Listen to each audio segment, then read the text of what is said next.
Good morning, friends and fellow treasure hunters. It's been a while since I've done a video here. I've been really busy with the remodel of my house. I had a bout with a cold and I couldn't really even speak very well for a while. My voice was so rough. But anyway, right now this is just a quick video. I've got two projects that are out of the state. One's in Arizona, one's in New Mexico. I'm looking for somebody to potentially partner with in there to buy into my research, and the possibilities on these two sites. They're both historic sites that are known treasures, but my research has taken me in a little bit different direction than where most people have been looking for them. And I believe I've got them figured out from all the clues and the information, and God bless Google Earth. Google Earth is perhaps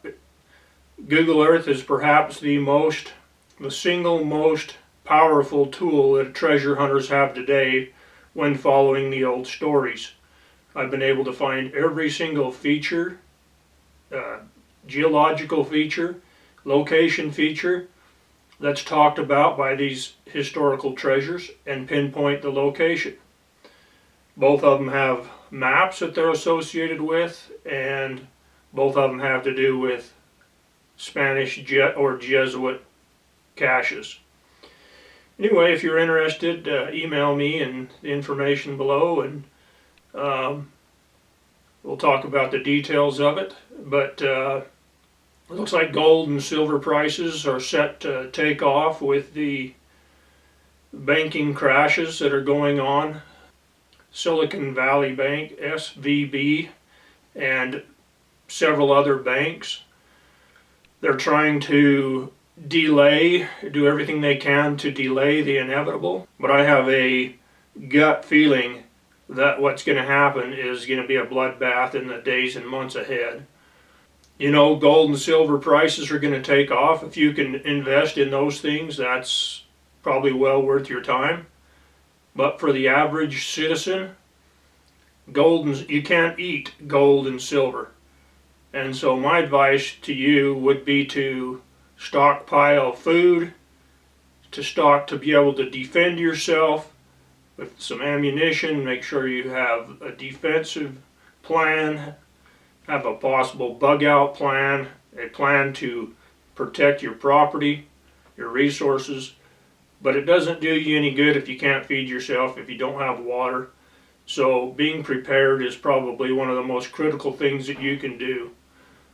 And if you have extra resources, extra money, I would invest in silver for the small investor, and I'd definitely have some gold if you can afford it. But I would rely on physical gold, and I would rely on small denominations, because if gold and silver go to the moon, and you're buying, selling, or trading in silver, other people aren't going to be able to afford large denominations, of either metal. It's going to be difficult to do transactions if people don't understand what it's worth, and if they don't understand the difference between the real stuff and all the counterfeits that are floating around. So my advice is to plan carefully and to be prepared, and do everything you can to protect and prepare your family and your friends and your community against a possible total collapse. It'd be a good year to get your finances in shape and to get out of debt if you can. So anyway, I've got a couple projects if anybody's interested. It's going to be a buy-in. It's my research. I spent a lot of time researching these things. There's a little bit of risk involved, but there's a huge possible payout. Thank you.